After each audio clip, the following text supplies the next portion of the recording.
हम ना शुरू करते हैं जी। जैसा कि मैंने जो कल का हमारा सेशन था पहला, उसमें मैंने बताया था कि फॉरेक्स ट्रेडिंग के अंदर जो है नॉलेज दो तरह का होता है, जो बेसिक नॉलेज होता है। तो उसमें जो पहला नॉलेज है उसे हम फॉरेक्स ट्रेडिंग के अंदर दो नॉलेज होते हैं। एक टेक्निकल नॉलेज और दूसरा होता है फंडामेंटल।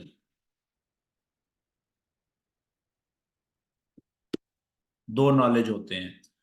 तो फंडामेंटल कहते हैं न्यूज के नॉलेज को, खबरों को।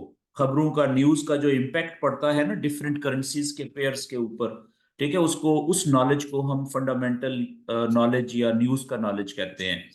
तो असल हमारी जो चीज होती है, जो असल नॉलेज है, वो है हमारा टेक्निकल नॉलेज। अब इसमें जो टेक्निकल नॉलेज में कौन कौन सी चीजें हैं जो हमने, हमारे लिए बहुत जरूरी है सीखनी, वो थोड़ा सा मैं आपको यहाँ पे बता दूं कि सबसे पहले हमारा जो आज हम सीखेंगे वो सीखेंगे कि एक जो कैंडल है, चार्ट के अंदर जो हम कैंडल देख रहे होते हैं, कैंडल्स बॉडी पार्ट्स क्या होते हैं, कैंडल के जिस्म के मुख्तलिफ हिस्से होते हैं, उनको हम क्या कहते हैं और वो कैसे बनते हैं। ठीक है, कैंडल्स के बॉडी पार्ट्स। और इसके बाद हम देखेंगे कि सपोर्ट एंड रेजिस्टेंस क्या होती है, उसके लेवल्स क्या होते हैं, कैसे बनाते हैं चार्ट के ऊपर। और उसके बाद फिर हम प्राइस एक्शन, एक बड़ा इंपॉर्टेंट सब्जेक्ट है फॉरेक्स ट्रेडिंग के बेसिक नॉलेज का, ठीक है, वो हम पढ़ेंगे। और प्राइस एक्शन के अंदर हम ट्रेंड्स देखेंगे कि ट्रेंड्स क्या होते हैं, उनकी आइडेंटिफिकेशन क्या, कैसे हम ट्रेंड्स को आइडेंटिफाई कैसे करते हैं, हमें कैसे पता चलेगा कि इस वक्त कौन सा ट्रेंड चल रहा है। ठीक है, उसके अंदर फिर हम चैनल्स कैसे बनाते हैं। ठीक है, और उसके अंदर फिर जब चैनल ब्रेक होता है, ब्रेकआउट्स जिन्हें कहते हैं, वो हमें कैसे पता चलेगा। ठीक है, तो उसके बाद हम आखिर में जाके फिर मनी मैनेजमेंट का जो बड़ा इंपॉर्टेंट टॉपिक होता है कि जब आप असल अकाउंट में ट्रेड कर रहे होते हैं रियल पैसा डाल के, तो अपने पैसे को मैनेज कैसे करना होता है, रिस्क कितना लेना होता है, प्रॉफिट कितना कमाना होता है। ठीक है, तो ये सारी चीजें जो है हमारे टेक्निकल नॉलेज में हम कवर करेंगे अगले 5 से 6 सेशंस में इंशाल्लाह। ठीक हो गया जी। और जो एक सेशन हमारा होगा फिर वो ये फंडामेंटल नॉलेज को भी हम उसमें कवर करेंगे। तो आगे चलते हैं जी। सबसे पहले हमारा जो आज का टॉपिक है कि एक कैंडल के कितने जिस्म के हिस्से होते हैं, बॉडी पार्ट्स कितने होते हैं। तो वो समझने के लिए वाइड स्क्रीन आपके सामने देखें। सबसे पहले तो ये बात कि जब भी कोई भी कैंडल, हमने देखा था कल के जो चार्ट्स हम ओपन करते हैं किसी भी पेयर के, ठीक है, चार्ट्स, वो सबसे छोटा होता है 1 मिनट का चार्ट। ठीक है जी, 1 मिनट का चार्ट यानी उसमें सारी कैंडल जो होती हैं उस चार्ट में 1 मिनट के अंदर खत्म हो रही होती हैं, क्लोज हो रही होती हैं, हर कैंडल 1 मिनट की होती है। उसके बाद 5 मिनट का चार्ट भी हमने देखा था।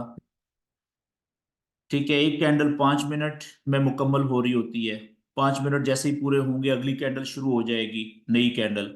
इसी तरीके से फिर 15 मिनट की कैंडल का चार्ट भी होता है। और इसी तरीके से फिर 30 मिनट की कैंडल का चार्ट भी होता है।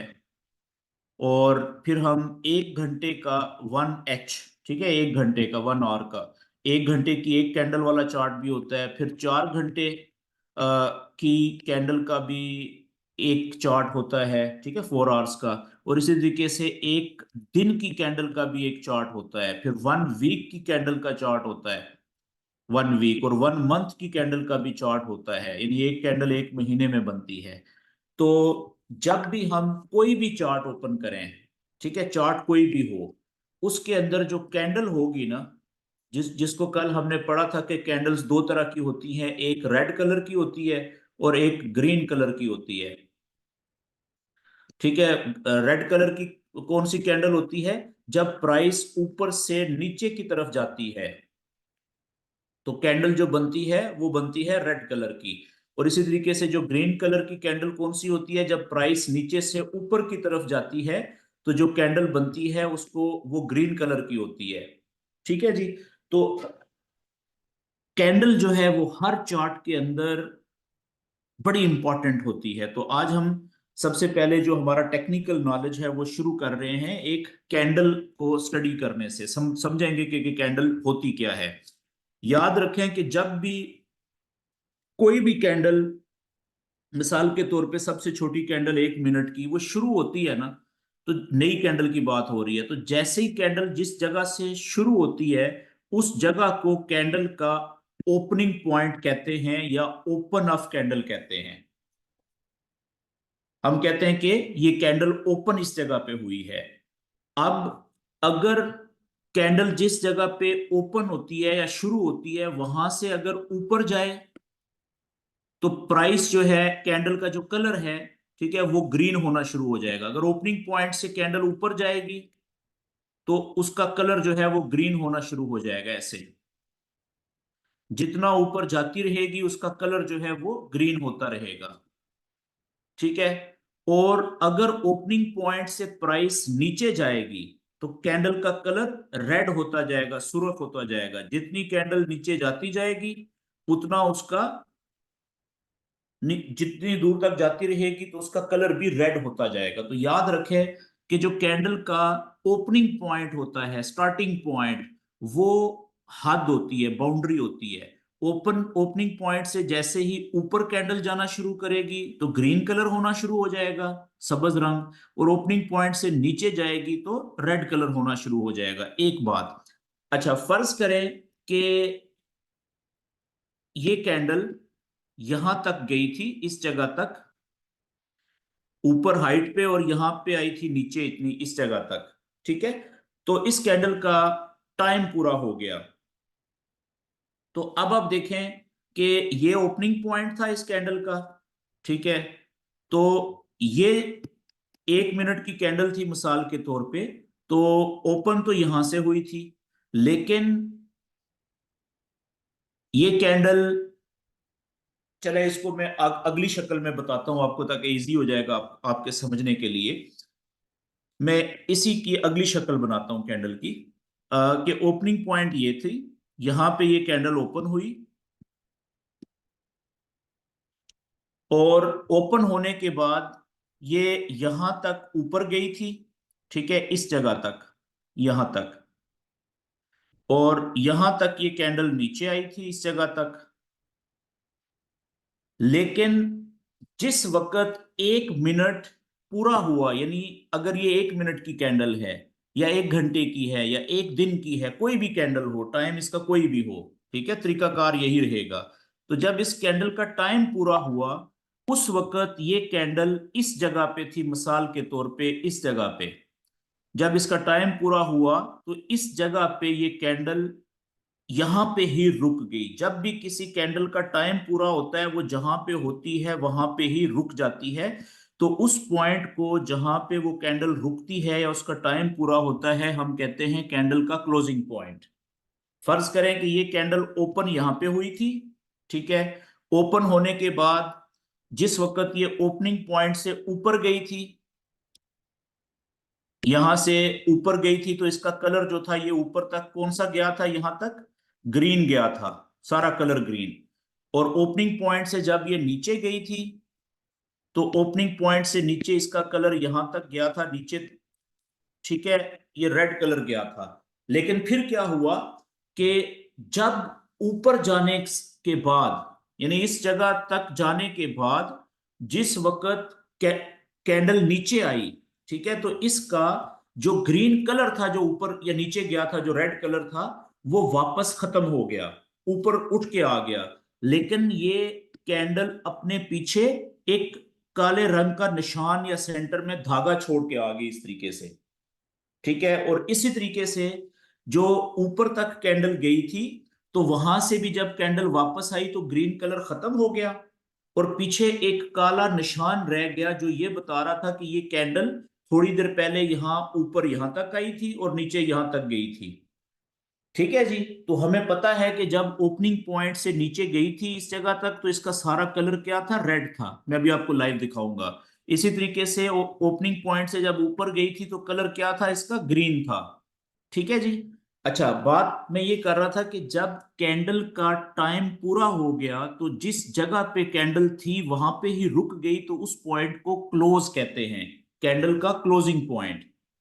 और याद रखने वाली बात है कि जब कोई कैंडल क्लोज हो जाती है, जब उसका टाइम पूरा हो जाता है, तो जिस जगह से वो ओपन होती है और जिस जगह पे वो क्लोज होती है उसके बीच का जो फासला होता है वो रंग वाला हिस्सा होता है कैंडल का।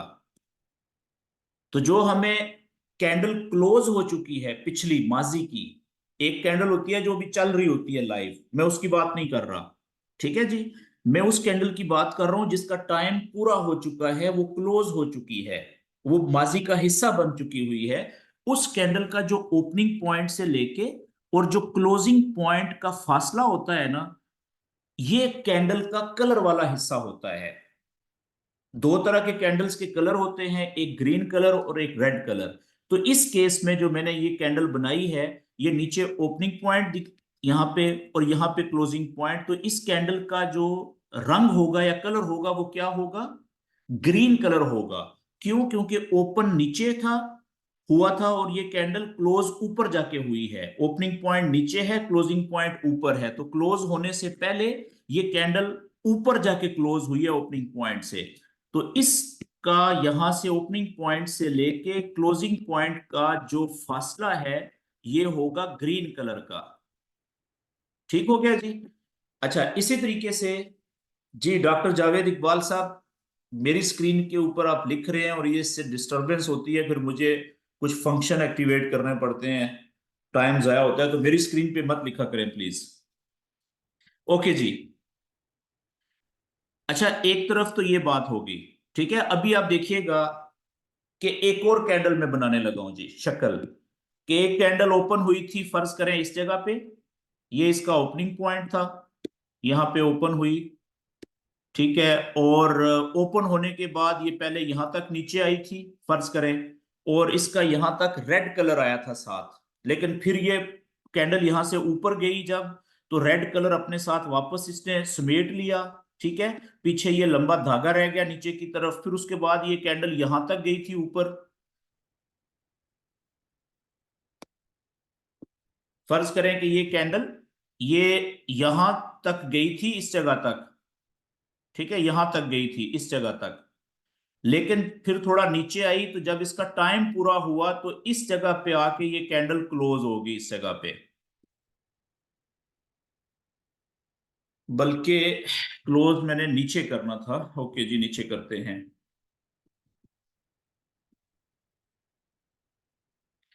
ओके, कैंडल ओपन हुई इस जगह पे, ये इसका ओपनिंग पॉइंट था। ओपन होने के बाद पहले फर्ज करें यहां तक गई, फिर ये नीचे यहां तक आई, लेकिन जब इसका टाइम पूरा हुआ तो उस वक्त ये इस जगह पे थी और इस जगह पे ये क्लोज हो गई। तो अब मैंने आपसे कहा कि कैंडल के ओपनिंग पॉइंट से लेके क्लोजिंग पॉइंट के दरमियान तक का जो फासला होता है वही उसकी उसका कलरफुल पार्ट होता है, रंग वाला हिस्सा होता है। तो ये कैंडल क्योंकि क्लोज हो चुकी है, इसका टाइम खत्म हो चुका है, तो अब इसका जो कलर होगा कैंडल का वो कौन सा होगा, रेड होगा। कहां से कहां तक, ओपनिंग पॉइंट से लेके क्लोजिंग पॉइंट तक। रेड क्यों होगा? क्योंकि ओपनिंग पॉइंट ऊपर है और क्लोजिंग पॉइंट नीचे है। ओपन होने के बाद प्राइस नीचे आके क्लोज हुई है, तो इसका जो कलरफुल हिस्सा होगा वो इतना लंबा होगा। ये सारा ओपनिंग पॉइंट से लेके क्लोजिंग पॉइंट तक का सारा जो फासला होगा ये कलरफुल होगा, इस तरीके से रेड कलर होगा। ठीक हो गया जी यहां तक। तो इस तरीके से जो एक बात मैंने आपको बता दी कि जो कैंडल क्लोज हो जाए, जिसका टाइम पूरा हो जाए, तो उसके उसका जो कलर वाला हिस्सा आपको नजर आ रहा होता है वो ओपनिंग पॉइंट से लेके क्लोजिंग पॉइंट के दरमियान का हिस्सा होता है। ठीक है, कुछ कैंडल्स का ओपनिंग पॉइंट और क्लोजिंग पॉइंट जो है वो बहुत छोटा होता है। मिसाल के तौर पे एक कैंडल ओपन यहाँ पे हुई और थोड़ा सा ऊपर जाके यहाँ पे क्लोज होगी। ठीक है, तो उसका जो कलर वाला हिस्सा होगा वो इतना होगा, छोटा सा। लेकिन ओपनिंग पॉइंट अगर नीचे है, क्लोजिंग पॉइंट ऊपर है, तो ये जितना भी हिस्सा है ये सारा इसका कलर क्या होगा, ग्रीन होगा।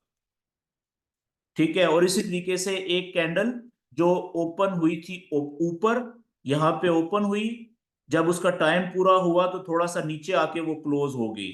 अब देखें, ओपन ऊपर हुई थी, क्लोज नीचे आके हुई है, तो अब इसका जो इतना हिस्सा होगा, इसका जो कलर होगा वो क्या होगा, रेड होगा।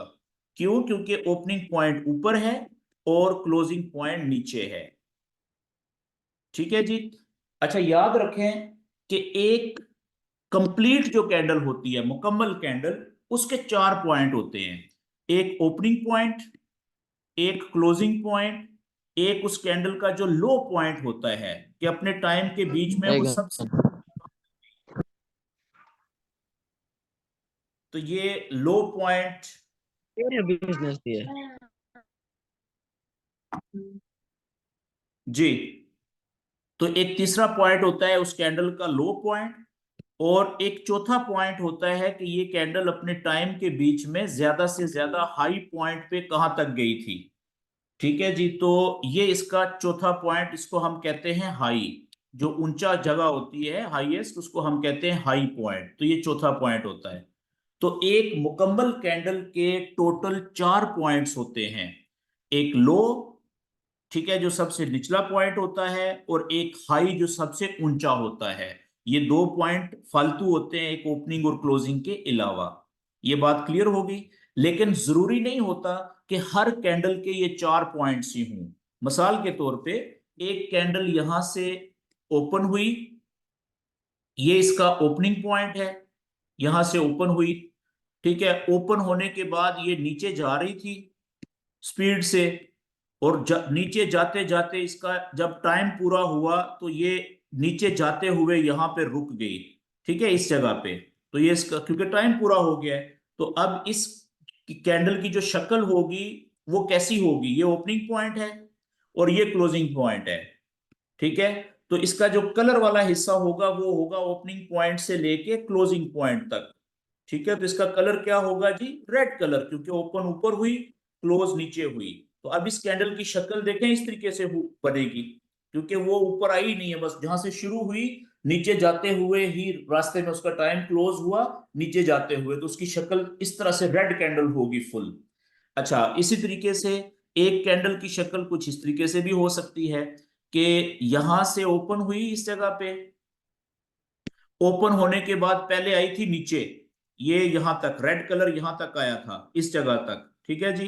फिर यहां से वापस ऊपर गई, ऊपर जाके तो यहां से जो ओपनिंग पॉइंट था, वहां से जब ऊपर गई तो उसका ग्रीन कलर होना शुरू हो गया, ऊपर जा रही थी।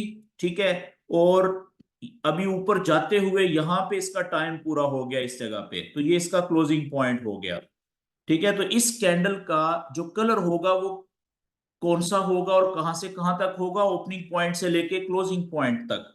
तो कौन सा कलर होगा, ग्रीन कलर। क्यों? ओपन नीचे और क्लोजिंग पॉइंट ऊपर है, तो इसका सारा ये जो कलर होगा ये ग्रीन कलर का होगा। ठीक है। तो अब इस कैंडल के तीन हिस्से हैं, कौन से, ओपनिंग पॉइंट, क्लोजिंग पॉइंट, और एक जो जितना ये नीचे आई थी तो ये लो पॉइंट हो गया। तो इस कैंडल का जो क्लोजिंग पॉइंट है, यही इसका हाई पॉइंट भी है। ठीक है जी। तो इस तरह की भी शक्ल होगी कैंडल की। तो कैंडल की कई शक्लें हो सकती हैं। ठीक है, वो आगे हम लाइव चार्ट में देखेंगे। तो अच्छा, जो इंपॉर्टेंट बात है वो ये है कि अगर एक मुकम्मल कैंडल हो जिसके चार पार्ट्स जो हुए, चार पॉइंट्स अलग अलग आपको नजर आ रहे हों, जैसे ये ओपनिंग पॉइंट हो गया, क्लोजिंग पॉइंट हो गया, ये लो पॉइंट हो गया, और ये हाई पॉइंट हो गया। ठीक है जी। फर्ज करें ये ओपनिंग पॉइंट, ये क्लोजिंग पॉइंट, ये लो पॉइंट, और ये हाई पॉइंट। तो इसकी जो बॉडी, जो इसका कलर वाला हिस्सा होगा वो होगा ओपनिंग पॉइंट से लेके क्लोजिंग पॉइंट तक। बाकी ओपनिंग पॉइंट से ऊपर हाई पॉइंट तक एक इस तरह से धागा होगा, और क्लोजिंग पॉइंट से नीचे लो पॉइंट तक इस तरह से धागा होगा। ठीक है। अब ये ओपन ऊपर हुई, क्लोज नीचे हुई, तो इसकी ये जो कलर वाला हिस्सा होगा वो ओपनिंग पॉइंट से क्लोजिंग पॉइंट का और रेड होगा। ठीक है, ये देखें, इस तरह की शक्ल भी हो सकती है कैंडल की। तो याद रखें कि ओपनिंग पॉइंट से ऊपर ये जो धागा सा है ना, ये बड़ा इंपॉर्टेंट है एरिया। अच्छा, सबसे पहले तो ये समझ लें कि जो ये रंग वाला हिस्सा होता है ना, ओपनिंग पॉइंट से लेके क्लोजिंग पॉइंट के बीच में, इसको हम कैंडल की बॉडी कहते हैं। यहाँ ओपनिंग पॉइंट से लेके क्लोजिंग पॉइंट तक का जो फासला होता है, इसे बॉडी कहते हैं जी, body of candle, body of candle. यानी जो कैंडल क्लोज हो चुकी है, उसका जो रंग वाला हिस्सा है, जो ओपनिंग पॉइंट से लेके क्लोजिंग पॉइंट तक की होता है, उसी को हम कैंडल की बॉडी कहते हैं, कलरफुल हिस्से को। और ये जो बॉडी से ऊपर वाला ये जो धागा सा है, ये वाला, ठीक है, यहां से लेके यहां तक, इसको हम कहते हैं, ये जो धागा काला सा आपको नजर आ रहा है, इसको हम कहते हैं विक, WIC के विक, या इसका दूसरा नाम है शेडो, साया यानी के, ठीक है। और इसी तरीके से बॉडी के नीचे जो ये धागा आपको नजर आ रहा है, इसको भी हम कहते हैं विक या शैडो, कैंडल का साया। जो ऊपर वाला है उसको अपर लगा देंगे कि ऊपर वाला, ऊपर वाली विक या ऊपर वाला शैडो। और जो बॉडी से नीचे है, इसके पीछे हम लगा देते हैं लोअर, के नीचे वाला, बॉडी से नीचे वाली विक और नीचे वाला शैडो। ये बात क्लियर होगी जी यहाँ पे। अब इंपॉर्टेंट बात ये है, एक कैंडल मैं यहाँ पे बनाता हूं और ये समझ लें, फिर आगे चलते हैं। कि मिसाल के तौर पे एक कैंडल यहां से ओपन हुई और यहां पे आके क्लोज हुई, ठीक है, ये इसका क्लोजिंग पॉइंट है, फर्ज कर लें। और क्लोज होने से पहले ऊपर वो यहां तक गई थी, ये इसका हाई पॉइंट था। और क्लोज होने से पहले वो नीचे यहां तक भी गई थी, और ये नीचे इसका लो पॉइंट था। तो जो ओपनिंग और क्लोजिंग के दरमियान का फासला था, वो तो हो गई कलर वाली जो पार्ट है कैंडल की, उसको तो हमने कह दिया बॉडी। इसको हम क्या कहेंगे, ये होगी बॉडी, यहां से लेके यहां तक, ओपनिंग से क्लोजिंग तक, ये तो होगी बॉडी ऑफ कैंडल, ठीक है जी। इसी तरीके से ये जो ऊपर वाला हिस्सा था, बॉडी से लेके ऊपर हाई तक, ये होगी अपर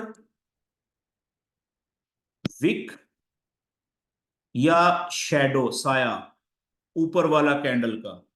और नीचे वाला जो बॉडी से नीचे लो पॉइंट तक था, ये सारा क्या हो गया, लोअर विक या लोअर शैडो, कैंडल का नीचे वाला साया। याद रखिएगा कि जो ये विक्स होती है ना, ऊपर या नीचे जो साया होता है कैंडल का, ठीक है, ये ऊपर वाला या नीचे वाला जो,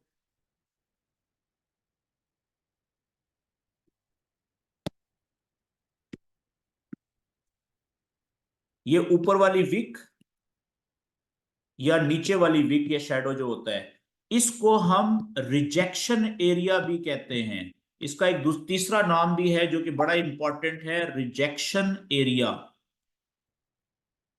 ये ऊपर वाला रिजेक्शन है, ऊपर वाला रिजेक्शन एरिया, और ये नीचे वाला रिजेक्शन एरिया है, नीचे वाली जो विक है, नीचे वाला रिजेक्शन का एरिया। ये इंपॉर्टेंट बात है समझने वाली। रिजेक्शन एरिया क्यों कहते हैं विक्स को, जो ये जो धागा सा आपको नजर आ रहा होता है, वो इसलिए कि आप समझने वाली बात है कि जिस वक्त ये कैंडल यहां से ओपनिंग पॉइंट से नीचे आ रही थी, तो इसका कलर, ये यहां तक आई थी ना, ये इस जगह तक, लो पॉइंट तक, तो इसका सारा कलर जब तक ये नीचे आई थी, सारा रेड कलर था इसका, ऐसा है। ये नीचे क्यों आई थी, क्योंकि जब सेलर बहुत ज्यादा थे, बायर खरीदार कम थे, सेलर ज्यादा थे, इसलिए प्राइस नीचे गिर रही थी ना, ठीक है। तो लेकिन फिर यहां से लो पॉइंट से नीचे क्यों नहीं जा सकी, इस पॉइंट से, क्योंकि यहां से बायर बहुत ज्यादा हो गए, एकदम से यहां से लोगों ने बाय की ट्रेडें लगाई। अब बाय, जो बाय की ट्रेड लेने वाले ट्रेडर बहुत ज्यादा हो गए, तो क्या हुआ कि प्राइस जो थी वो एकदम से वापस ऊपर भागी, ठीक है, तो जब कैंडल का टाइम पूरा हुआ तो इस जगह के ऊपर कैंडल क्लोज हो गई। अगर कैंडल का टाइम पूरा ना होता, कैंडल क्लोज ना होती, यहाँ पे टाइम खत्म ना होता, तो हो सकता है कि यही बायर इसको और ऊपर ले जाते कैंडल को, इसकी विक और बड़ी हो जाती, और ओपनिंग पॉइंट से भी हो सकता है ऊपर ले जाते, तो इसकी बॉडी जो है वो कलर उसका ग्रीन भी हो सकता था। ऐसा है कि नहीं है? तो ये वाला जो एरिया है, इसलिए इस एरिया को हम रिजेक्शन का एरिया कहते हैं। नीचे वाला जो ये वाला है विक, क्योंकि यहां पे पहले कैंडल नीचे आई थी और फिर रिजेक्ट होके जितना नीचे आई थी वापस ऊपर चली गई। आते हुए सेलर ज्यादा थे, नीचे जाते हुए वापस ऊपर जाते हुए बायर्स की तादाद ज्यादा हो गई। ठीक हो गया जी। इसी तरीके से जो ऊपर वाली रिजेक्शन होती है, ऊपर वाली विक होती है, उसका भी ये हाल होता है कि देखें पहले ओपनिंग पॉइंट से लेके ये ऊपर जब कैंडल गई थी ना हाई पॉइंट तक, तो ऊपर इसलिए गई थी ना पहले क्योंकि इसका ग्रीन कलर था यहां तक। और ग्रीन कलर यहां तक क्यों गया था? क्योंकि बायर बहुत ज्यादा थे, इसीलिए तो प्राइस ऊपर जा रही थी। लेकिन फिर क्या हुआ? जब इस हाई पॉइंट पे पहुंची, इस हाई पॉइंट से ऊपर नहीं जा सकी। क्यों? क्योंकि यहां पे सेलर वेट कर रहे थे, सेल की ट्रेड लेने वाले एकदम से यहां से सेलर इंटर हुए, सेल के ऑर्डर लिए उन्होंने। अब सेलर की तादाद ज्यादा हो गई, बायर की तादाद कम हो गई, तो वापस नीचे प्राइस आ गई, जिस तरह से ऊपर गई थी वैसे रिजेक्ट होके वापस आ गई। ये बात क्लियर होगी जी। और फिर हो सकता है कि ये नीचे जिस वक्त जा रही थी पहले नीचे गई हो, फिर यहां पे आके क्लोज हो गई। तो इसलिए ये जो पार्ट्स हैं कैंडल के, ये बड़े इंपॉर्टेंट होते हैं, स्पेशली ये जो ऊपर वाली और नीचे वाली रिजेक्शन एरियाज या विक्स का एरियाज होते हैं ना, ये बड़े इंपॉर्टेंट होते हैं। ये हमें आगे चल के पता चलेगा नॉलेज जब हम सीखेंगे इसी सेशन में और अगले सेशंस में कि ये क्यों इंपॉर्टेंट होते हैं। अब मैं आपको लाइव चार्ट के ऊपर लेके जा रहा हूं।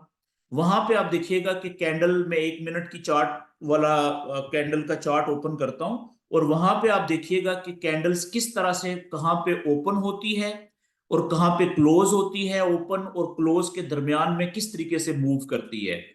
तो मिसाल के तौर पे मैं गोल्ड का चार्ट ओपन करता हूं, XAU USD।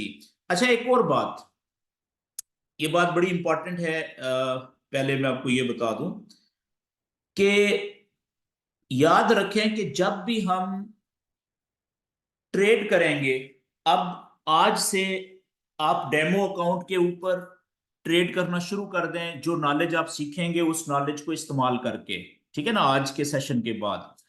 तो याद रखें कि जब भी हम चार्ट ओपन करेंगे ना, जो हम नॉलेज सीखेंगे वो सारे का सारा जो इल्म है वो हमने चार्ट के ऊपर अप्लाई करना है, पेयर्स के जो चार्ट्स होते हैं। तो जिन दोस्तों के पास लैपटॉप मौजूद हैं, टैबलेट्स मौजूद हैं या कंप्यूटर्स मौजूद हैं, वो कोशिश करें कि चार्ट ओपन करें। एक वेबसाइट में यहां पे लिख रहा हूं, बल्कि 2 वेबसाइट्स लिखने लगा हूं। इन वेबसाइट्स के ऊपर जाके आप चार्ट ओपन करें, ठीक है, ताकि वो चार्ट आपके लैपटॉप के ऊपर या कंप्यूटर के ऊपर या टैबलेट बड़ी स्क्रीन के ऊपर खुले हुए सामने हों। उसके ऊपर जब आप बड़े चार्ट के ऊपर नॉलेज अप्लाई करेंगे ना, जो आप सीखेंगे, तो वो आसानी से आप अप्लाई भी कर लेंगे और समझ भी आपको बड़ी अच्छी आएगी।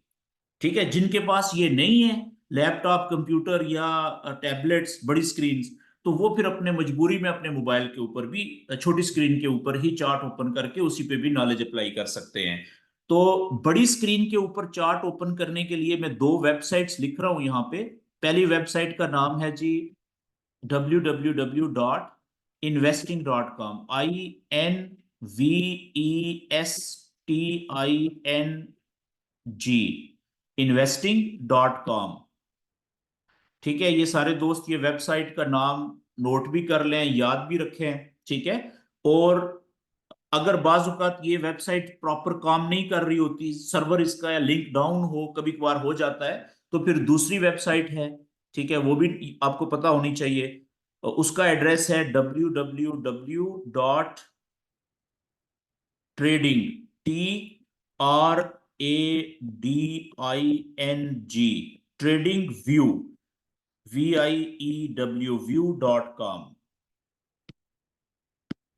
ठीक है जी, ये दोनों वेबसाइट्स जो हैं इनका आपको पता होना चाहिए। ये वेबसाइट्स पूरी दुनिया में जितने भी फॉरेक्स के पेयर्स हैं, पूरी दुनिया में ग्लोबल जो फॉरेक्स के पेयर्स हैं ट्रेडिंग के, ठीक है, उनके लाइव चार्ट्स चला रही होती हैं, लाइव चार्ट्स फीड्स,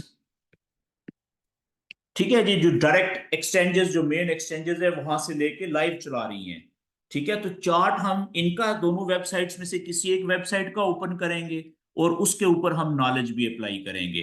तो अभी मैं आपको ये जो सबसे सिंपल है, आसान पहली वेबसाइट investing.com, मैं अब इसके ऊपर जाऊंगा गूगल के ऊपर और यहां पे मैं चार्ट ओपन करूंगा। तो हम वापस मैं शेयर करता हूं जी स्क्रीन अपनी, और ये देखें ये मैं गूगल के ऊपर आ गया, और गूगल के ऊपर आके मैं यहां पे लिखूंगा www.investing.com, ये देखिए लिखा हुआ आ गया मेरे पास, तो मैं इसको यहां से इंटर कर दूंगा। तो जैसे ही ये वेबसाइट ओपन होगी तो इस तरीके से इसकी जो होम पेज है वो ओपन होगा, ठीक है, जो आपके सामने आ गया है। अच्छा, ये इसमें बहुत कुछ है, इसके नीचे जाते जाएंगे बहुत कुछ आपको मिलेगा, आपने इतनी डिटेल में नहीं जाना, ठीक है, वक्त के साथ साथ आपको बाकी चीजें भी पता चलेंगी। शुरू में आपने जो, जैसे ही ये वेबसाइट ओपन हो, ये देखें ये बड़ा बड़ा लिखा हुआ है जहां पे मेरा माउस है investing.com, इसके आगे ये देखें अपना एक सर्च का खाना बना हुआ है, ठीक है ना, सर्च बार जिसे कहते हैं। तो आपने जिस पेयर का चार्ट ओपन करना है ना, उसका पूरा सिंबल या अलामत यहां पे लिखनी है सर्च बार में, investing.com के सर्च बार में। जैसे ये मैंने क्लिक किया, अब मैं यहां पे देखें लिख रहा हूं XAU, गोल्ड की अलामत, आगे USD, अमेरिकन डॉलर। मैंने क्या किया, सर्च बार में पूरे पेयर की, गोल्ड वर्सेस US डॉलर का जो पेयर है, सोना और अमेरिकी डॉलर का पेयर, मैं उसकी पूरे पेयर की अलामत लिख दी है यहाँ पे, गोल्ड की भी और डॉलर की भी साथ जोड़ के। तो जैसे मैंने लिखी तो ये देखें नीचे उसने मुझे बता दिया कि एक ये पेयर है गोल्ड का XAU USD, जो है स्पॉट, गोल्ड स्पॉट और US डॉलर। स्पॉट का मतलब होता है रियल, स्पॉट का मतलब होता है रियल, हकीकी, ठीक है। तो हमने ये ओपन करना है। दूसरा क्या दे दिया है उसने, future, USD ounce gold future. Future कहते हैं कागज के ऊपर लिखे हुए मुआयदे को।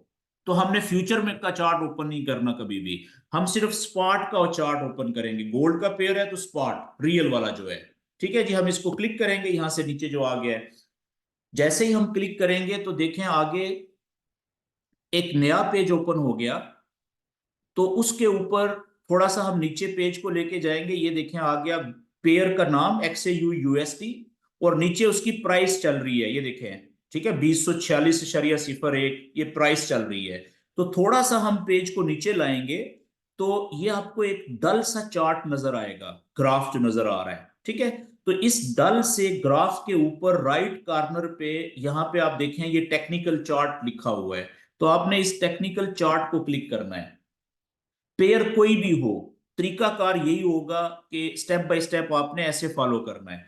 तो जैसे ही आपने वो उसको टेक्निकल चार्ट को क्लिक किया, तो अगले पेज के ऊपर थोड़ा सा जब नीचे आएंगे तो उसी जगह के ऊपर जहां पे पहले डल चार्ट नजर आ रहा था, वहां पे टेक्निकल चार्ट यानी कैंडल्स वाला चार्ट नजर आना शुरू हो गया है।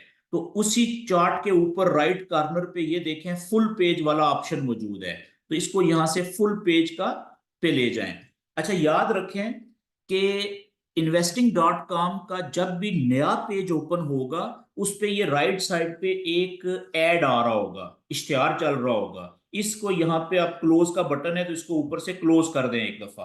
अब दोबारा इस पेज के ऊपर ऐड नहीं आएगा, जब आप अगले पेज पे जाएंगे उस पे एक दफा आएगा, उसको फिर क्लोज कर दें। तो अब आप देखें कि ये फुल पेज का कैंडल वाला जो टेक्निकल चार्ट है XAU USD पेयर का, वो ओपन हो गया है आपके सामने, ठीक है जी। अब आप देखें कि स्क्रीन बड़ी है, मैंने अपने लैपटॉप पे खोला हुआ है, तो इसके ऊपर आप 100-150 कैंडल्स आराम से देख सकते हैं, उनका साइज छोटा बड़ा कर सकते हैं। तो बड़ी आपको क्लियर पिक्चर नजर आ सकती है माजी में भी, कि कहां से कितना ऊपर गया था, कितना नीचे आई थी कैंडल्स, ठीक है जी।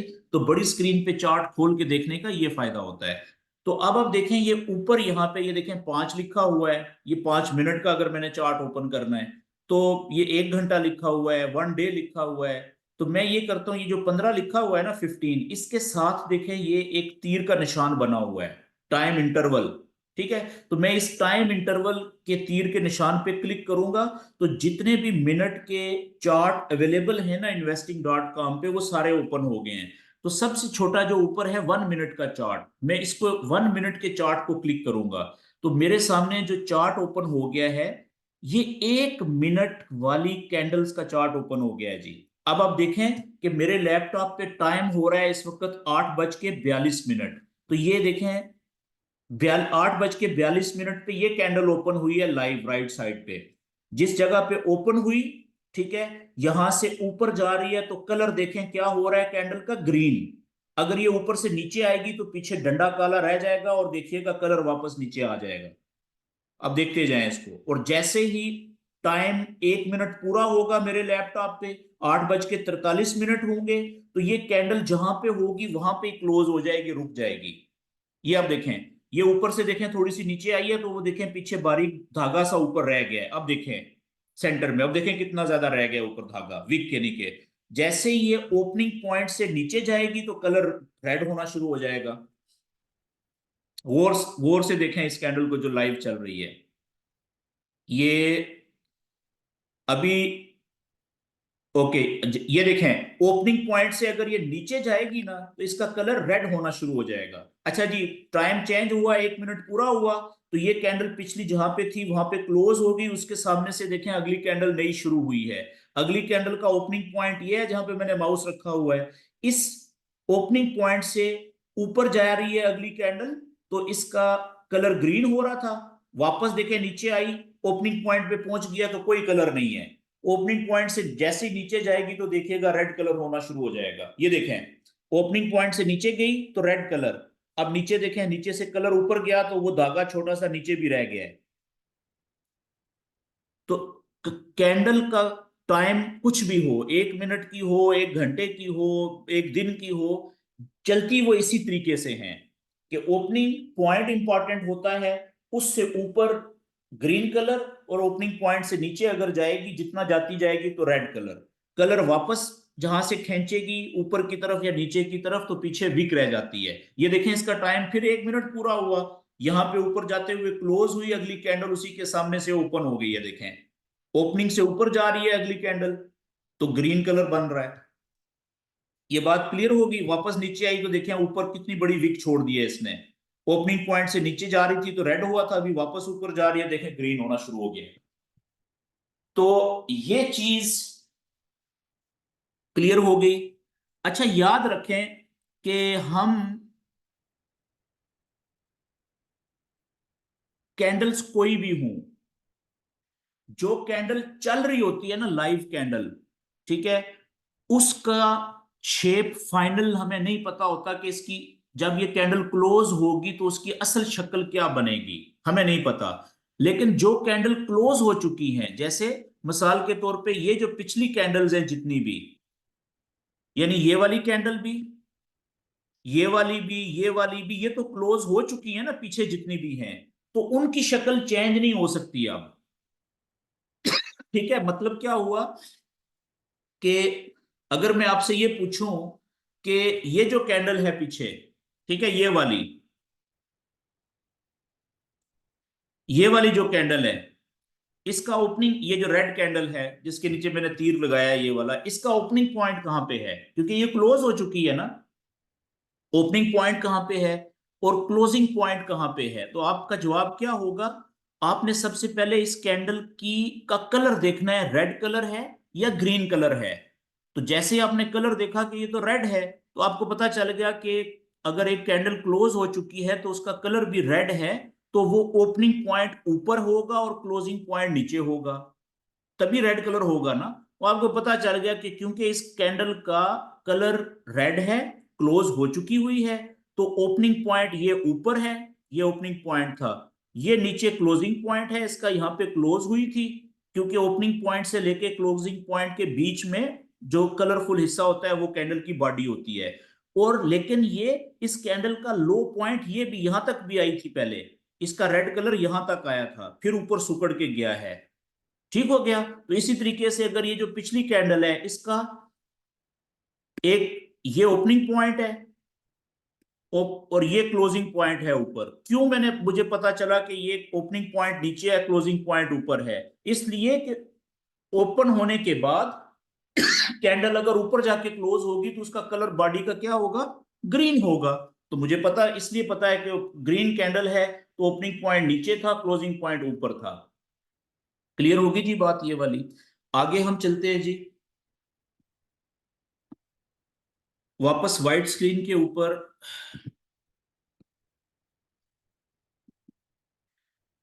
आज का जो हमारा अगला टॉपिक है टेक्निकल नॉलेज का, वो है कि हम स्पोर्ट किसे कहते हैं और रेजिस्टेंस किसे कहते हैं। ये दो लफ्ज जो मैंने लिखे हैं यहाँ पे, ठीक है, इसको अगर मैं उर्दू में लिखूं तो स्पोर्ट और रेजिस्टेंस किसे कहते हैं।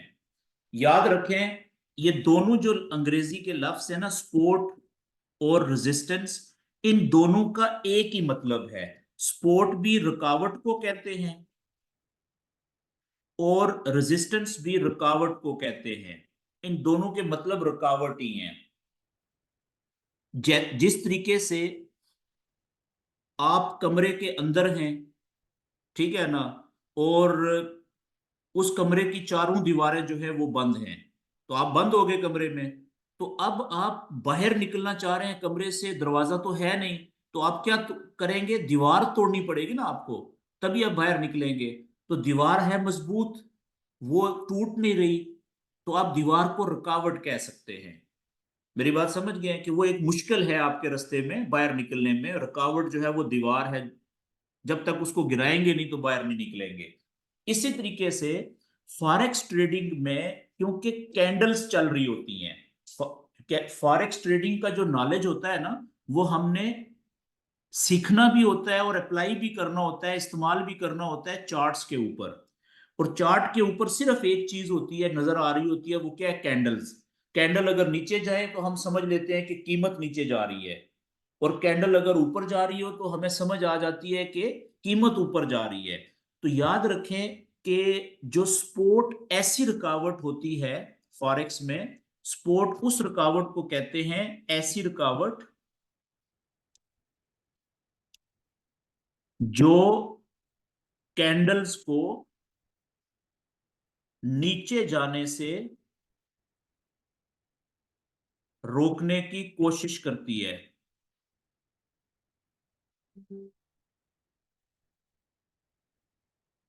ठीक हो गया जी? और इसी तरीके से जो रेजिस्टेंस है वो कौन सी रुकावट होती है? सपोर्ट का जो उलट है। और सपोर्ट का उलट क्या है? कि ऐसी रुकावट जो कैंडल्स को ऊपर जाने से रोकने की कोशिश करती है, उसको हम रेजिस्टेंस कहते हैं। अब इसको समझना बड़ा सिंपल है।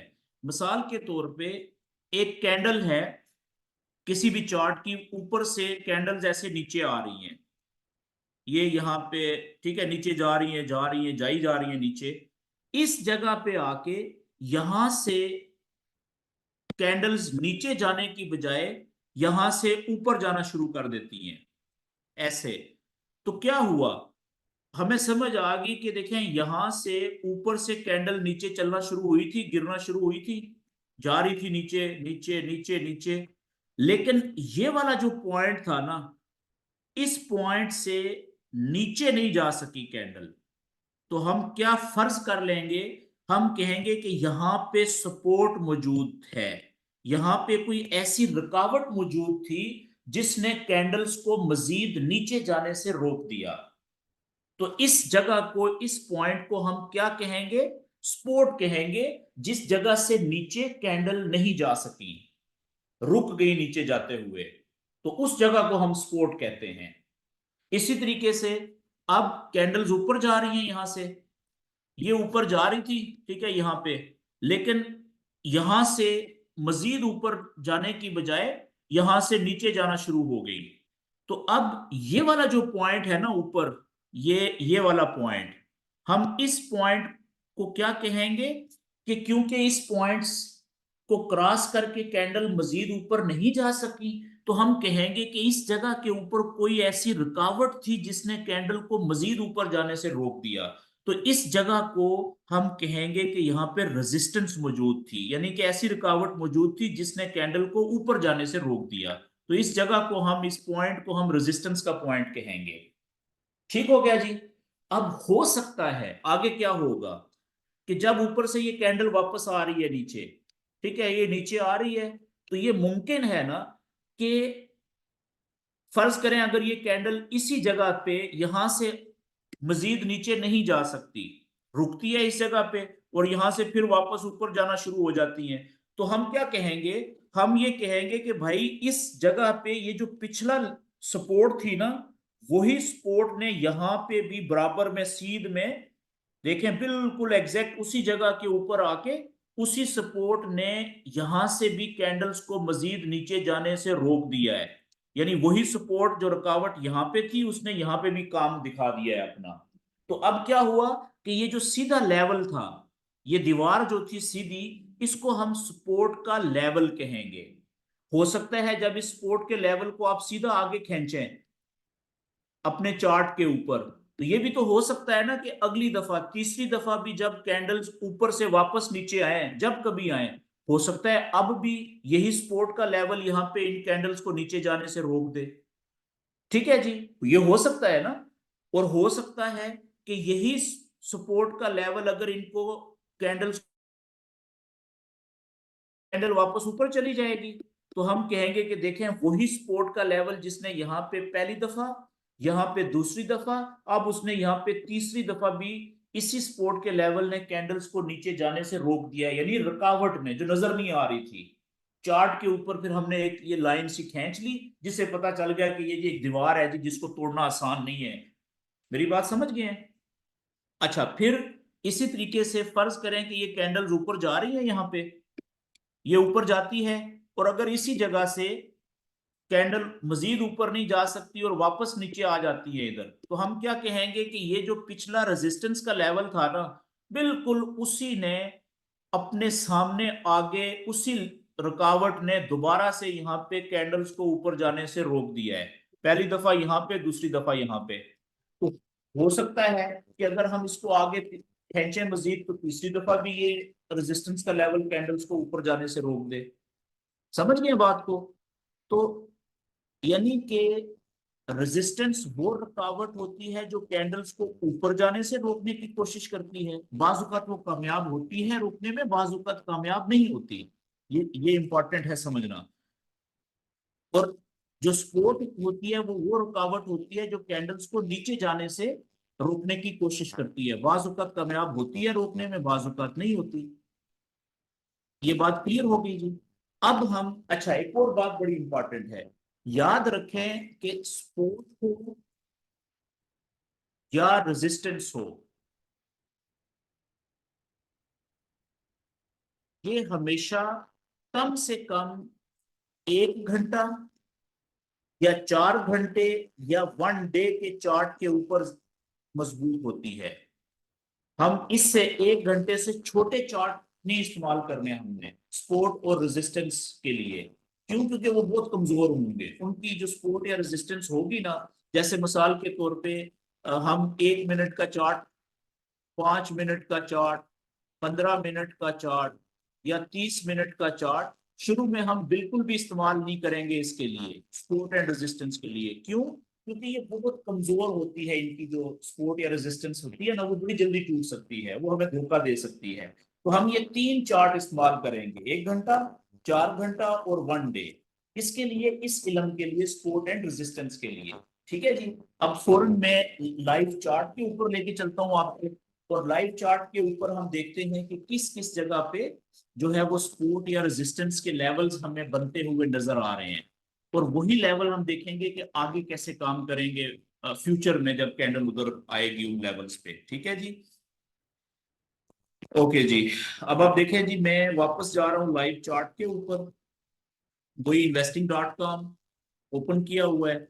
अब मैं क्या करूंगा कि अब मैं सबसे पहले कम से कम 1 डे का चार्ट ओपन करूंगा सबसे पहले, ये देखें, ताकि आपको आज प्रैक्टिस पहला दिन है तो आपने 1 डे के चार्ट के ऊपर समझना है।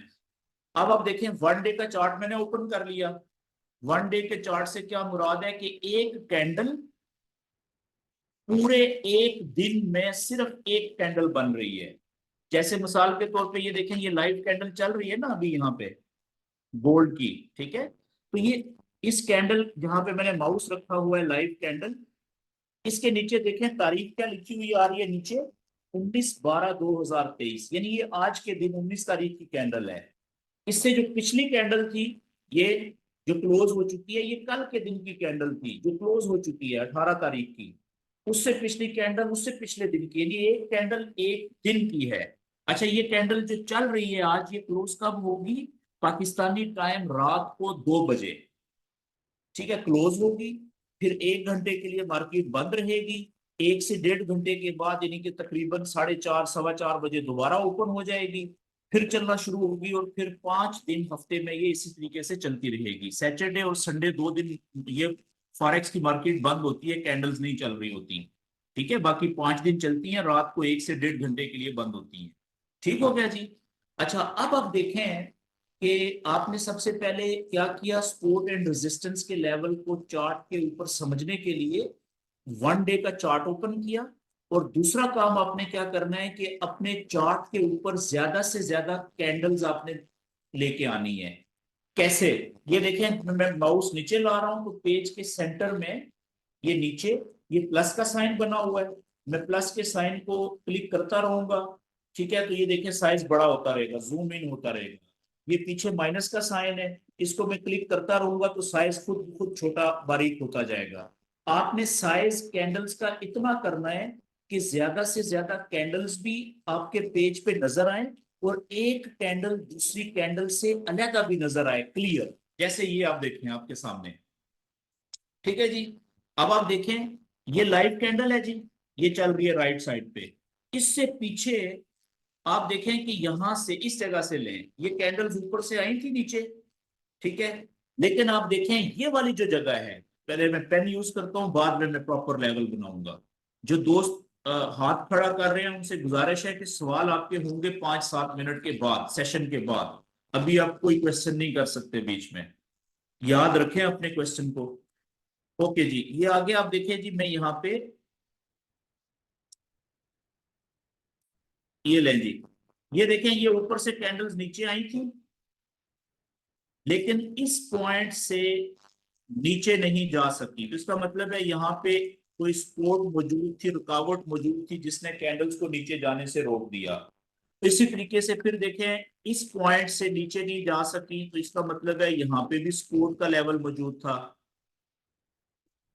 इसी तरीके से यहाँ पे देखें, ये वाला जो जगह थी, इससे भी नीचे कैंडल्स नहीं जा सकी, यानी कि यहाँ पे भी सपोर्ट मौजूद थी। इसी तरीके से ये वाली जगह है, देखें, यहाँ पे भी 2 दिन तक कैंडल इस जगह को तोड़ के नीचे नहीं जा सकी, तो यहाँ पे भी सपोर्ट मौजूद थी। अब आप देखें कि ये जगह और ये बराबर है, ठीक है, ये वाली। इसी तरीके से देखें, यहाँ पे भी आगे ये वाली जो जगह थी, इसने भी कैंडल्स को नीचे नहीं जाने दिया, तो ये भी सपोर्ट मौजूद थी। इसी तरीके से इसको आगे बढ़ा लें, और ये वाली जगह देखें, ये सपोर्ट यहाँ पे मौजूद है। 3 दिन तक इस लेवल को तोड़ के नीचे नहीं जा सकी, तो इसका मतलब है यहाँ पे भी सपोर्ट मौजूद थी। ठीक है जी। और उससे पीछे आएंगे तो देखें, यहाँ पे भी सपोर्ट मौजूद है, ये वाली जगह जो है, ठीक है। उससे पीछे आए तो देखें, यहाँ पे भी कुछ कैंडल्स को नीचे नहीं जाने दिया, वही लेवल सपोर्ट का यहाँ पे मौजूद है ये सारा। और अच्छा, पीछे आए, ये देखें, ये वाली जो जगह है, इसने कैंडल्स को ऊपर जाने से रोक दिया, तो इसको हम क्या कहेंगे यहाँ पे, कि ये रेजिस्टेंस का लेवल है। इसी तरीके से ये वाला जो जगह थी, इसने भी कैंडल्स को ऊपर जाने से रोक दिया, तो इसको भी हम रेजिस्टेंस का लेवल कहेंगे। और इसी तरीके से देखें, ये वाली जगह, इसने भी बहुत सारी कैंडल्स को ऊपर जाने से रोक दिया है, तो ये भी रुकावट है जिसने कैंडल्स को ऊपर जाने से रोका है कामयाबी से। बेशक कुछ कैंडल तोड़ के चली जाए, लेकिन ज्यादा को तो रोका हुआ है ना। इसी तरीके से देखें यहाँ पे भी। और फिर ये जगह देखें, अब यहाँ पे 1 2 3 कैंडल्स को इसने 3 दिन तक इस रेजिस्टेंस के लेवल ने रोक के रखा। चौथे दिन देखें कैंडल ऊपर चलेगी, 5वें दिन और ऊपर चलेगी, तो फिर ये भी जगह ऐसी थी जिसने रेजिस्टेंस का किरदार अदा किया और इससे ऊपर कैंडल नहीं जा सकी। उससे नीचे ये भी एक दिन भी रोकी थी। ये ठीक हो गया जी। तो इस तरीके से आपने सपोर्ट एंड रेजिस्टेंस के लेवल बनाने हैं अपने चार्ट के ऊपर। कैसे बनाएंगे? मैंने तो पेन से बनाए हैं अभी आपको समझाने के लिए। अब मैं आपको दिखाऊंगा प्रॉपर तरीके से आपने लेवल कैसे बनाने हैं। ये ड्राइंग सारी मैं खत्म कर रहा हूं। अब आप देखें कि आपने क्या करना है कि आपने आ जाना है कि चार्ट के लेफ्ट साइड के ऊपर, यहाँ पे आप देखें मेरा माउस, ये लेफ्ट साइड पे सारे टूल्स के ऑप्शन मौजूद हैं, मुख्तलिफ चीजें मौजूद हैं। तो माउस को आपने, ये जो प्लस का साइन है बड़ा, इसके नीचे आप देखें तीसरे नंबर और चौथे नंबर के ऊपर यहाँ पे ये पेन सा बना हुआ है लेफ्ट साइड पे, जिस जहाँ पे ब्रश लिखा हुआ आ रहा है। तो इस पेन के आगे ये देखें छोटा सा एरो है, तीर, इसके ऊपर आपने क्लिक करना है। जैसे क्लिक करेंगे तो ये आप देखें अगली एक पट्टी आ गई है, इस पे दूसरे नंबर पे ये रेक्टेंगल लिखा हुआ है, 4 खानों वाला कोना सा बना हुआ है ये। इस रेक्टेंगल को आपने क्लिक करना है। रेक्टेंगल को क्लिक करके आपने ये खाली जगह के ऊपर अब यहाँ पे इसको माउस को पकड़ के ड्रैग करना है। तो ये देखें ये एक पट्टी सी बन रही है, इसका साइड साइज भी और मोटाई चौड़ाई आप अपनी मर्जी से ऊपर नीचे कर सकते हैं। और इसका जो कलर है ना, वो आप ये ऊपर डब्बा सा है, इसका कलर जो है आप हल्का ब्लैक सा कर दें ताकि ये नजर भी आए ट्रांसपेरेंट इस तरह से। दूसरा काम आपने क्या करना है कि इस पट्टी का साइज आपने बहुत बारीक रखना है, जितना बारीक हो सकता है। जैसे देखें मैंने कर दिया है बारीक। अब इस पट्टी पे क्लिक करें माउस को और इसको पकड़ के आप जहां पे रेजिस्टेंस है ना, लेवल, अब जैसे देखें यहाँ पे रखा मैंने, ये इस जगह पे देखें, यहाँ पे ये जगह देखें, यहाँ पे मुझे रेजिस्टेंस नजर आ रही है। ये एक दिन का चार्ट है। एक कैंडल को एक दिन इसने ऊपर जाने से रोका, दूसरे दिन भी रोका, तीसरे दिन भी रोका, चौथे दिन भी रोका। तो अब मैं क्या करूंगा कि मैं इस रेजिस्टेंस की जो जगह थी ना, रुकावट, यहाँ पे ये दीवार बनाऊंगा पतली, लेकिन इस तरीके से कि ये सारी कैंडल्स के ज्यादा से ज्यादा हाई पॉइंट्स को मैं टच करूंगा। ठीक है, ये इतनी। और इसको सीधा अब मैं राइट साइड पे खींच दूंगा, ये देखने के लिए कि क्या आगे भी इसी रेजिस्टेंस के लेवल ने कोई किरदार अदा किया है कैंडल को ऊपर जाने से रोकने में। तो ये देखें, ये मैं आगे तक ले गया हूं जी, लाइव कैंडल के नीचे तक ये लाइव कैंडल चल रही है। अच्छा, इसी तरीके से पीछे जाए, आप देखें पीछे की तरफ भी इसी दीवार को पीछे खींचे, मोटाई उतनी रखें जितनी आपने रखी हुई थी। तो देखें कि पीछे भी माजी में भी इसी लेवल ने कुछ कैंडल्स को ऊपर जाने से रोका हुआ है। तो हम क्या देख रहे हैं, अब यहां पे देखिएगा आप कि ये जो मैंने रेजिस्टेंस का लेवल यहां पे बनाया था, आप देखिएगा कि इसका किरदार कैसे चेंज होता रहा है। ठीक है जी। यहां पे इस जगह पे देखें, इस लेवल ने कैंडल्स को ऊपर जाने से रोका है, यानी रेजिस्टेंस का किरदार अदा किया है इस दीवार ने। और इसी ने यहाँ पे इस जगह पे भी रेजिस्टेंस का किरदार अदा किया, कैंडल को मजीद ऊपर जाने से रोक दिया। ठीक हो गया। अब आगे क्या हुआ, यहाँ पे इसको आगे चलाते हैं।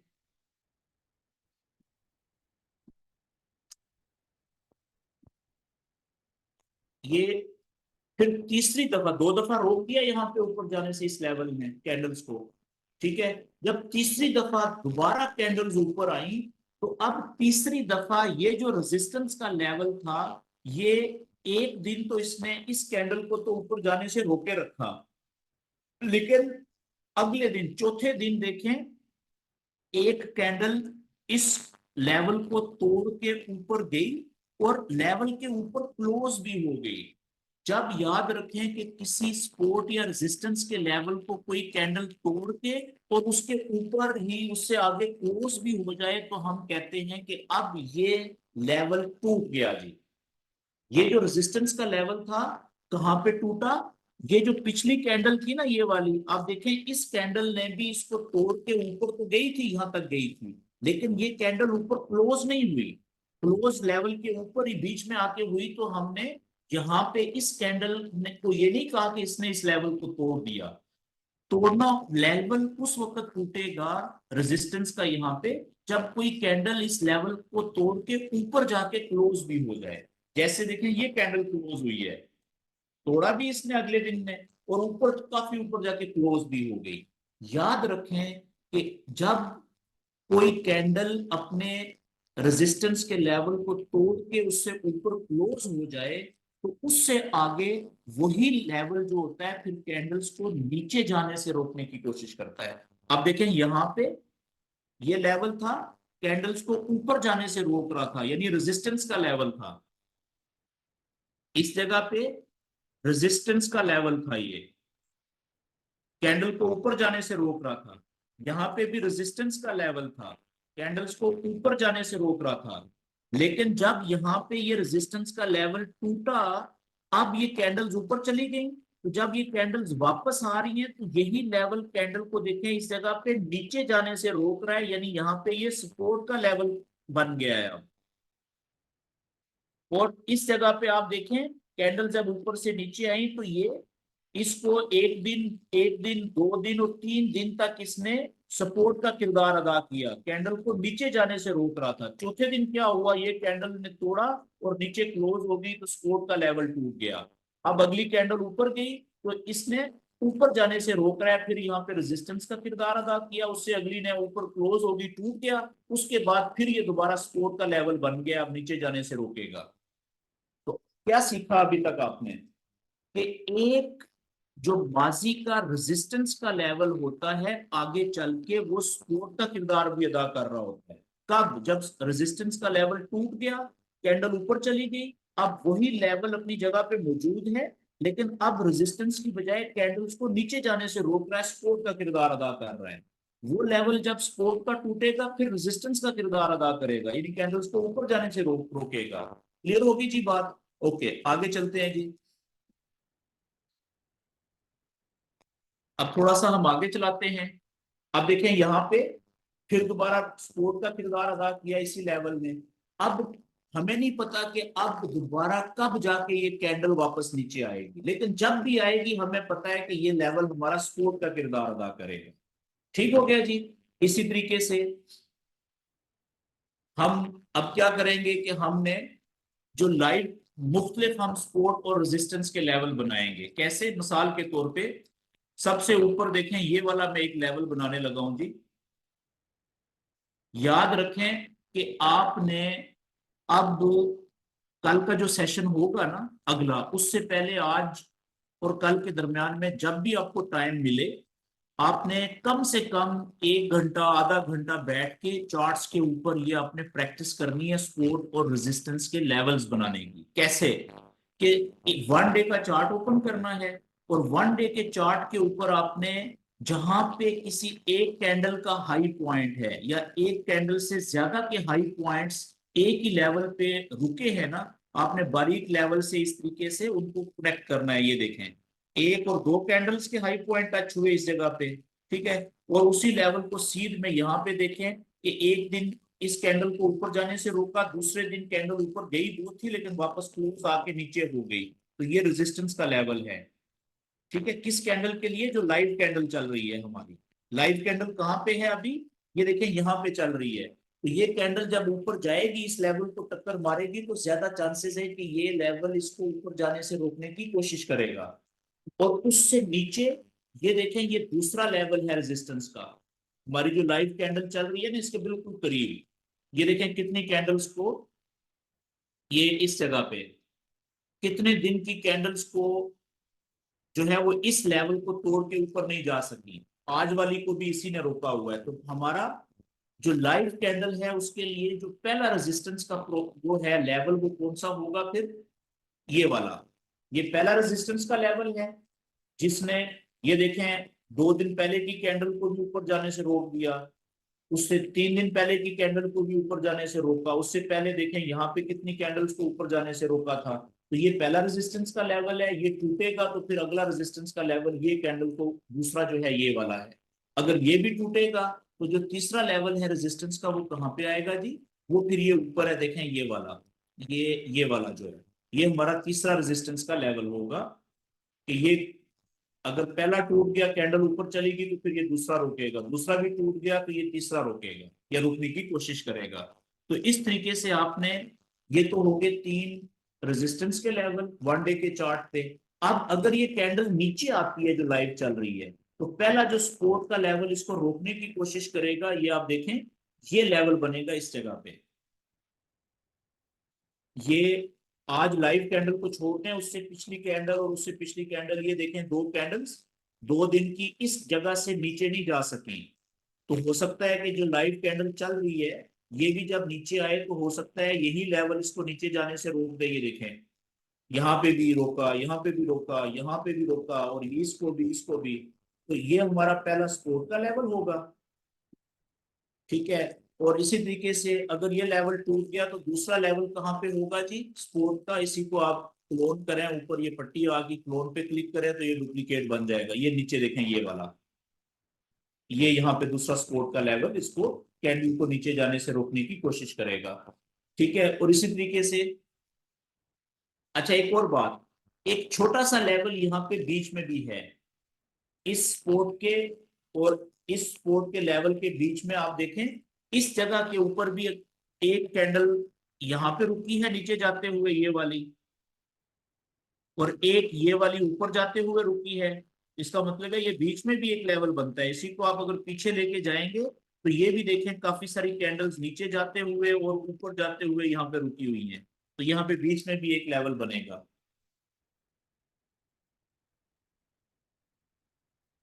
ओके जी, इसको मैं यहां से, ये देखें ये वाला लेवल, ये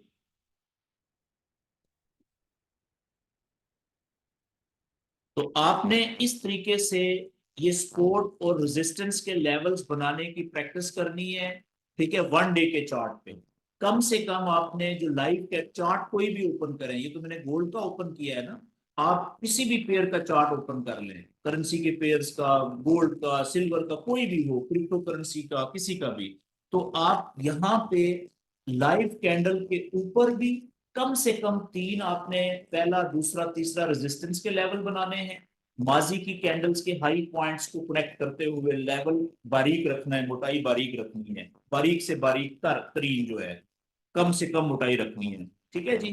और इसी तरीके से कम तीन आपने सपोर्ट के लेवल बनाने की कोशिश करनी है। ज्यादा पीछे जाने की जरूरत नहीं है, बस 15-20 कैंडल्स तक आप ले जाएं उसको पीछे, यानी कि बहुत पीछे जाने की जरूरत नहीं है माजी में, ठीक है। क्योंकि ज्यादा पावरफुल लेवल्स वो होते हैं जो कि नजदीक कैंडल जो लाइव चल रही है उसके नजदीक तरीन कैंडल्स को रोकने में कामयाब हुए होते हैं। तो इस तरीके से आपने ये प्रैक्टिस करनी है कम से कम कुछ 4-5 मुख्तलिफ चार्ट्स के ऊपर, ताकि आपको पता चले, ठीक है जी। और दूसरी बात, ये जो वेबसाइट है investing.com या tradingview.com, इसको जब आप ओपन करेंगे ना, तो यहाँ पे आप देख रहे हैं जहाँ पे मेरा नाम लिखा हुआ है, अताउल्ला, ठीक है, ये ए लिखा हुआ है। तो यहाँ पे वो आपसे पूछेगा साइन इन, कि एक दफा अगर आप साइन इन कर लें अपने जीमेल के अकाउंट से रियल पासवर्ड डाल के, तो फिर जो भी आपने ड्राइंग की है ना, जैसे ये की है, इसको आप सेव कर सकते हैं, ताकि जब भी आप इसको खोलें तो ये लाइनें यहाँ पे ऐसे ही लगी रहें। अभी जैसे मैंने, क्योंकि ये साइन इन किया हुआ है अपने जीमेल के डिटेल्स के साथ, तो मैं अभी ये देखें, ये दो एरो हैं यहाँ पे, एक ऊपर की तरफ है, एक नीचे की तरफ है व्हाइट कलर का। तो ऊपर वाला जो एरो है इसको मैं क्लिक करूंगा ना, तो वो मुझसे पूछेगा कि भाई इस सेव, ये चार्ट की आप सेटिंग को सेव करना चाह रहे हैं, तो मैं सेव कर सकता हूँ। मैं लिख देता हूँ यहाँ पे कोई भी नाम दे देता हूँ, सोना, ठीक है जी। इसको मैं सेव कर दूंगा। तो अब क्या होगा कि जब भी मैं चार्ट ओपन करूंगा तो ये देखें नीचे की तरफ जो व्हाइट एरो है, इसको मैं क्लिक करूंगा तो ये जितने भी चार्ट मैंने सेव किए हुए हैं उनको लोड कर देगा। जैसे देखें ये मैंने कोई और चार्ट सेव किया हुआ है, इस पे कुछ नॉलेज अप्लाई किया हुआ है, ये देखें, ठीक है। अब वापस मैं इसी चार्ट पे जाऊंगा कि मैं जो अभी खोला हुआ था, ये देखें जो मैंने सेव किया, इस पे क्लिक करूंगा तो वो सेविंग सारी ये सेट हुई हुई है यहाँ पे। तो इस तरीके से आप अपने इस काम को, नॉलेज को सेव भी कर सकते हैं बहुत ज्यादा चार्ट्स के ऊपर। जब भी आप उसको ओपन करें वहां से फिर आगे नॉलेज अप्लाई करना शुरू कर दें। तो ये जो आपकी होमवर्क है, ज्यादा से ज्यादा आपने वन डे के चार्ट के ऊपर इस तरह से कम तीन लाइव कैंडल के ऊपर और लाइव कैंडल के नीचे तीन सपोर्ट और तीन रेजिस्टेंस के लेवल बना के उसकी प्रैक्टिस करनी है। तो यहाँ पे आज का जी मेरा सेशन खत्म होता है। अब आप अपने जिन दोस्तों के सवाल हैं वो अपने माइक ओपन कर लें जस्ट कुछ सेकंड के बाद। तो मैं हाजिर हूँ जी आपके सवालों के जवाब।